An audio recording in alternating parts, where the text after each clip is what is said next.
श्रीमती रेखा बाहेती, श्रीमती बबीता जी गौड़। आप यहीं हैं?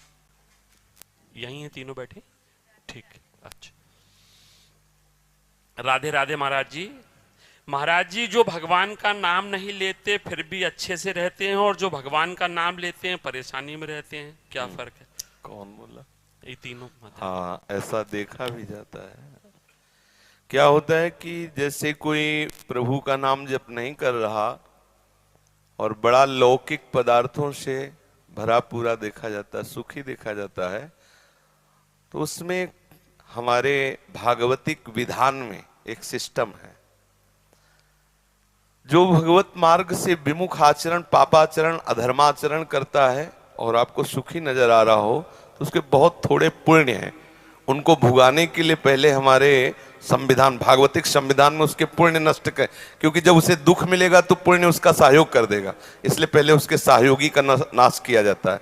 उसका सहयोगी जो सुकृत है उसको दे दिया गया। अब वो पापाचरण में और उन्मत्त हो गया। अब उसके वो सुकृत चल रहे, इसलिए उसे जुकाम भी नहीं होगा। अब वो सोचता है कि कुछ नहीं, कोई निर्णय नहीं, कोई भगवान नहीं, मनमानी पापाचरण करो, खूब मौज से रहो, और वो सुकृत उसके नष्ट हो रहे हैं।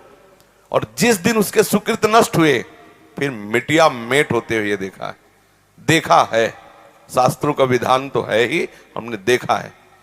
एक ठाकुर रामबली सिंह जमींदार आसपास बंदूक लेके चलते, ऐसा बच्चापन में को देखा हमने।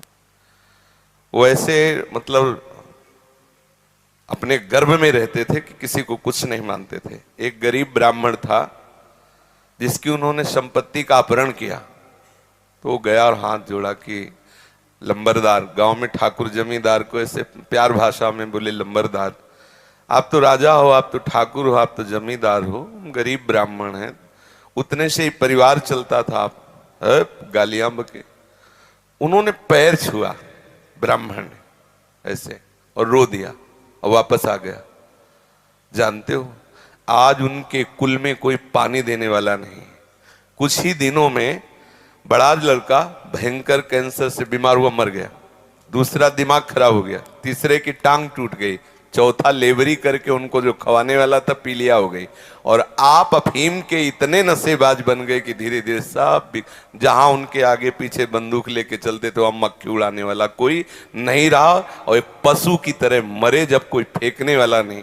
ऐसी स्थिति होता क्या है कि शुभ कर्म जब तक हमें वहां के हमारे भागवतिक विधान में सिस्टम है, यदि आप अधिक पाप करेंगे तो आपके जल्दी से जल्दी शुभ कर्म आपको दिए जाएंगे कि वो नष्ट हो, तब तुम्हारा नाश शुरू होगा।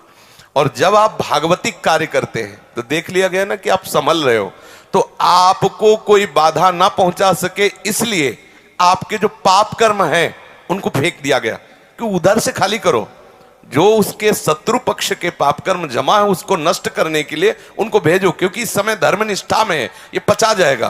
तो उसके पाप कर्म आते हैं और धर्म में प्रबल होकर के उन पाप कर्मों को भोगता है, धर्मात्मा बन के चलता है। जिस दिन उसके पाप नष्ट हुए वो सुकृत और ये वर्तमान के सुकृत मिल गए, उस दिन जय हो जाती, उसकी कोई पराजय सजयती, त्रिभुवन में उसकी जय जयकार हो जाती है। और उस पापात्मा का ऐसा नाश होता है, कोई पानी देने वाला नहीं मिलता।